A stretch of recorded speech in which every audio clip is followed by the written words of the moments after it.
I'm the daughter of a Holocaust survivor and one of 8 children.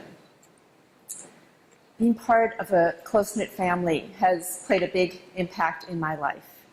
Giving back was always important. I was also fortunate to marry into a family that believed that helping those in need was a way of life. Sadly, my father-in-law passed away last week, but his legacy lives on in the many organizations and people that will continue to benefit from his generosity. As a young adult, I worked in Skid Row in Los Angeles at Pardo Los Niños, a child care center. The homeless families affected me. It was painful to see their poverty and the feeling of hopelessness. While raising my own 4 children, I would often think back to the faces of the children I met during my time at the center. I felt the need to do more, but I wasn't really sure what that would be. And creating Piece by Piece, the organization that I founded, was just a matter of time. I just had to figure it out. I want to share some videos and photos from some of the participants from Piece by Piece that will help tell the story. And I'll begin with this recent local news clip.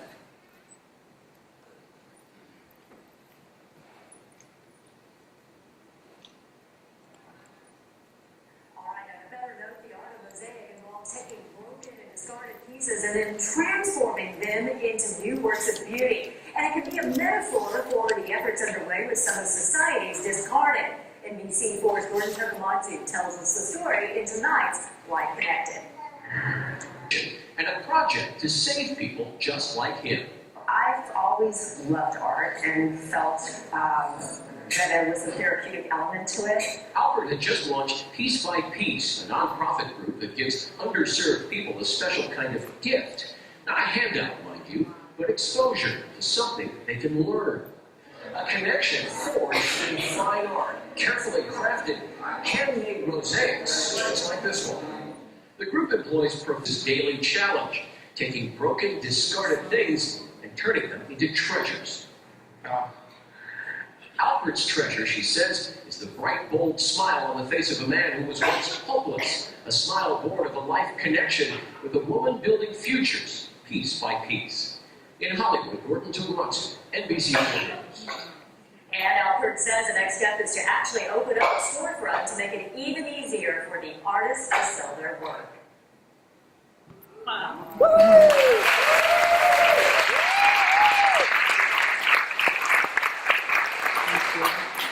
Now I'd like to take you back and share how the pieces actually came together. In 2006, I took a trip to South Africa with my husband, and I visited several micro-enterprise agencies that were assisting HIV-positive women. Given free materials and instruction, the women created beautiful beaded dolls and earning a portion of the proceeds when the dolls were sold. I was so inspired, I wanted to find a way to help those less fortunate in my own Los Angeles community. I decided to replicate the South African model with an art form and skills that participants could do on their own. I wanted to create a program that would help with a hand up rather than a handout. So the goal was to empower the disadvantaged residents by offering free workshops led by professional mosaic artists to create art. I purposely chose mosaics because the materials, broken bits of china, glass, and other discarded pieces, needed to be inexpensive and accessible so that once the skills were learned, the artists could pursue this on their own. It also had the added benefit of being green. I became obsessed with this idea. I didn't have a business plan or fundraising strategy. What I had was a group of very supportive friends, passion and family, and they all believed in me and helped me with the courage to move forward. Excuse me for a second. Follow my pictures. Let's see what there is. To raise funds for a pilot program, the first thing I did was throw a fun informational mosaic workshop in my backyard. I borrowed space in a community room in South Los Angeles. It was a building for recently homeless families in one of the most poverty-stricken areas in the country. Then I began the quest of trying to find professional mosaic artists that would be willing to teach in this neighborhood. I was fortunate enough to meet Dawn Mendelson. Dawn trusted me, a total stranger, and has been with Piece by Piece since day one. She's now our amazing program director. I worried every step of the way. Once I had an instructor and donated space and materials, I worried, how was I going to get people to come? I posted flyers in the building and all over the neighborhood. It was our first workshop. Word of mouth quickly spread about these free classes. Not only did you get to learn how to mosaic and have an opportunity to make some money, we also provided a free lunch. Soon we were filling workshops to capacity, and we expanded to include another location in Skid Row. How many comes to class? Oh, sorry. I gotta go back one. Okay. We were open to the community. The population included the homeless, recently homeless, vets, victims of abuse, people dealing with and overcoming addictions, the chronically ill, disabled, and individuals living with mental illness. Most attended to escape the trauma and challenges in their life. When it comes to class, I feel like so good because at least for a while we like forget about problems and everything, and we do a lot of work and like just be happy for at least a while. I've been sick. I had prostate cancer.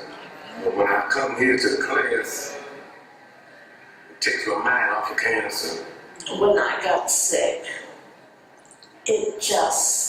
this was very good medicine because it's like therapy. It just takes your mind off of it and gives you a peace of mind for a moment.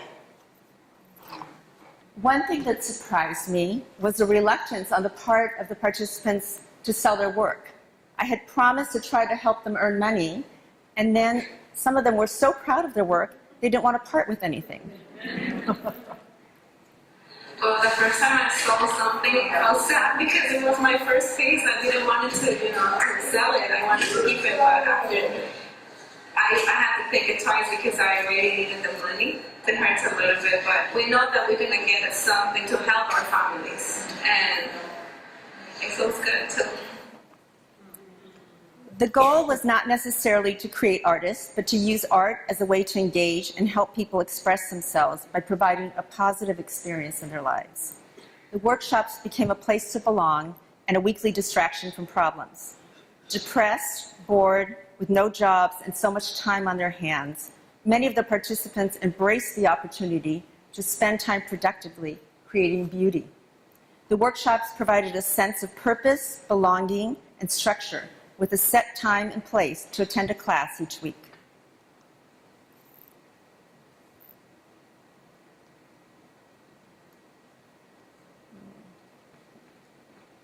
I look forward to getting up on Fridays and coming to my class and coming in with all of my brothers and sisters, because that's what I look at them as, my brothers and sisters here. We all just love one another here. We hug and kiss when we see each other, and we share each other's problems and good things, and it's just a wonderful place to be. I wish it was more than Fridays. As the program and the workshops grew, so did the challenges. Product was being created faster than I could figure out how to sell it. Because I was working out of donated community rooms, there was no place to store the finished inventory. I would pack up finished pieces after each workshop and bring them home in my car, and they were fragile and heavy. The administrative offices were based in my house, materials and inventory in my garage, and I was selling pieces from home. Piece by piece took over my life and the life of my incredibly supportive husband and family. The burden of selling and helping the participants earn money consumed me. We held the first exhibit and sale 6 months after launching our pilot program. It was a huge success. Within a few hours, we sold more than 100 pieces of art and gave back over $6,000 in artist profits. One recently homeless mother of 4 created some amazing works and earned $1,300 at our first show. She was able to use that money to buy a used car. With her newfound confidence and mobility, she got a job.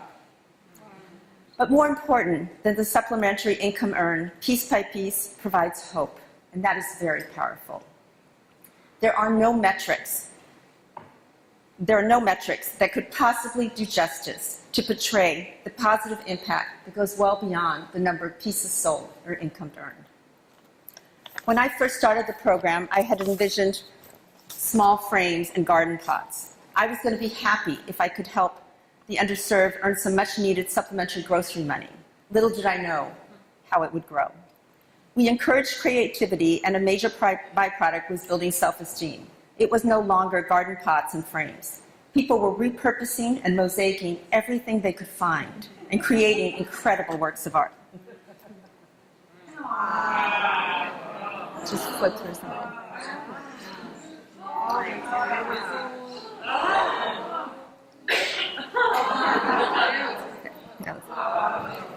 The level of talent that was emerging was truly inspiring, but it was not easy to sell random items and very labor-intensive to set up each show. When the economy tanked in 2008, it was time to get creative on the selling front. I decided to proactively pursue commissioned work for some of our most highly skilled and talented artists. We began partnering with other organizations to create custom honorary awards and centerpieces for their events. We then found another niche during this difficult financial period. The stories of the struggling artists behind each piece helped market the art. People with the means to have parties during the financial crisis really appreciated the opportunity to give back.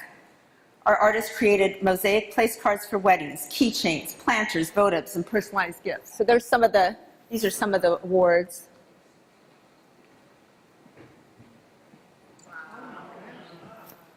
And many of the business owners purchased corporate holiday gifts as well.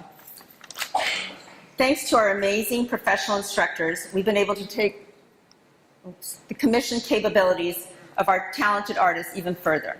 Today, we are able to attract professional visiting artists from all over the world who come to Piece by Piece to share their knowledge and teach advanced techniques and skills. In addition to county and city grants, we receive grants from the prestigious National Endowment of the Arts. The teamwork, bonding, and camaraderie in creating large-scale mosaics has helped to change the way our artists see themselves. The participants feel needed and know that it matters whether they show up and contribute. They have tremendous pride in realizing that others appreciate and want to see their work, and in knowing that it is permanently installed. Projects. Oh, I wanted to go back that way. That's a private.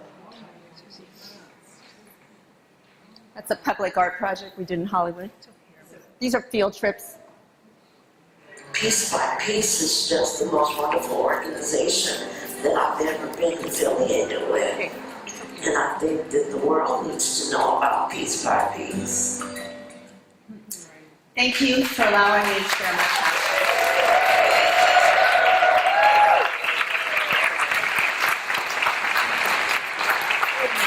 Stay right here.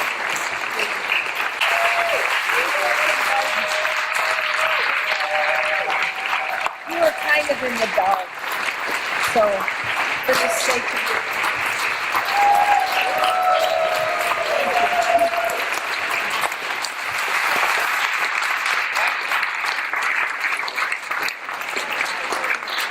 I just have to comment that what an incredible long journey she made in order to share this with us.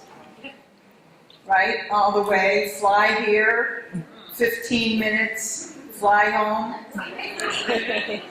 So I just wanted to love you up a little bit because we get it. We're so appreciative of your work. Thank you.